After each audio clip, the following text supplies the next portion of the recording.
Mon âme a soif de toi, Seigneur mon Dieu. Mon âme a soif de toi, Seigneur mon Dieu.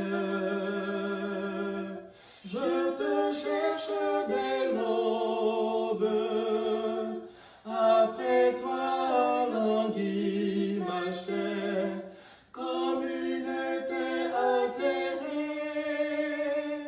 aride sans eau.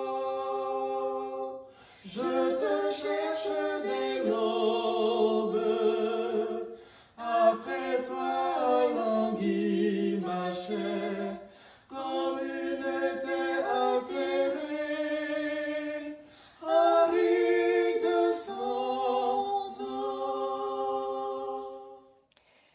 L'évangile de notre Seigneur Jésus-Christ du mercredi 11 mars 2026 est tiré de Matthieu au chapitre 5, les versets 17 à 19.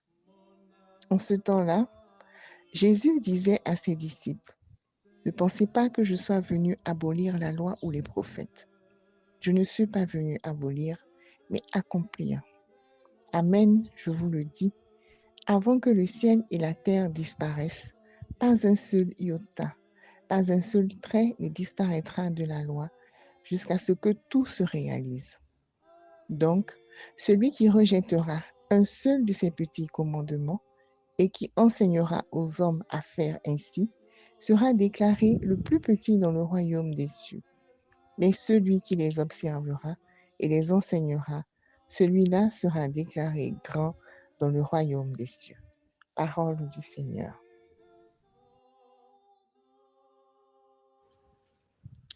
Je me mets en présence du Seigneur par un signe de la croix ou par un chant. Je peux demander à l'Esprit Saint la grâce de me laisser instruire tout au long de cette prière afin que tout mon être soit entièrement disposé à son action en moi. Je lis le texte une première fois lentement. Pour la deuxième fois, je peux le lire à haute voix et laisser résonner les phrases ou les mots dans ma tête. La composition des lieux. Jésus et ses disciples sont sur la montagne. Je peux imaginer les disciples assis en demi-cercle autour du Seigneur Jésus, qui pose son regard sur chacun d'eux pendant qu'il les instruit pour avoir toute leur attention.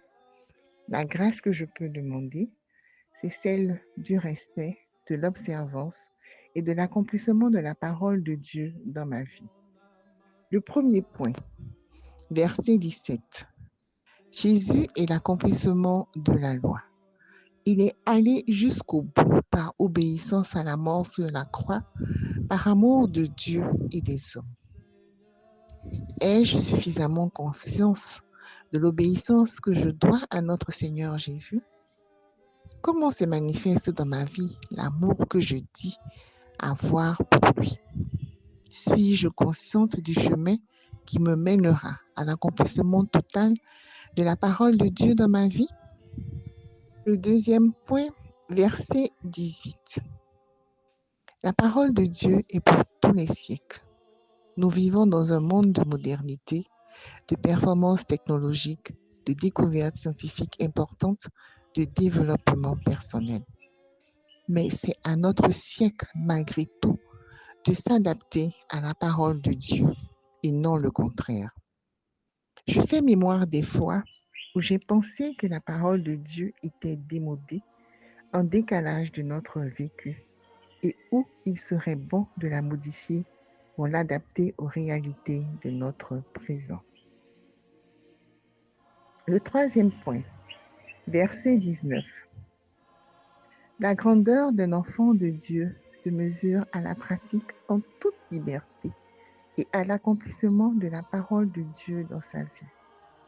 Ai-je été tentée d'adoucir ou de supprimer certains commandements dans mon quotidien et ai-je encouragé d'autres personnes à en faire pareil?